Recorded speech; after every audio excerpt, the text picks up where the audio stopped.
Jajaran menteri di pemerintahan Presiden Jokowi tak kompak lagi. Mereka mulai saling serang terkait permasalahan yang ada di kementerian mereka.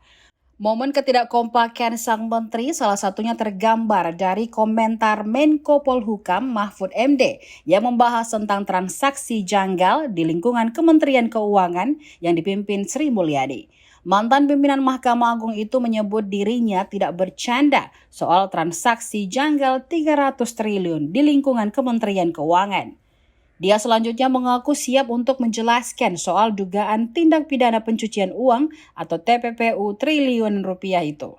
Mahfud MD juga dengan tegas mengatakan tak akan mengubah pernyataannya yang telah ia sampaikan sejak awal.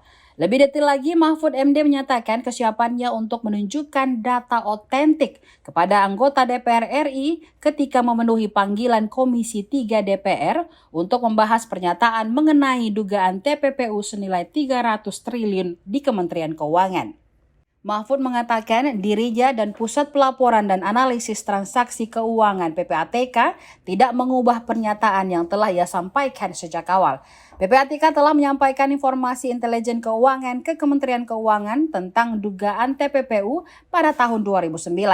Oleh karenanya, Mahfud akan menunggu undangan dari DPR RI pada Senin 20 Maret 2023. Tidak hanya itu, Mahfud juga mengagendakan pertemuan dengan PPATK dan Kementerian Keuangan. Mahfud pun menegaskan dirinya tidak bercanda mengenai masalah tersebut.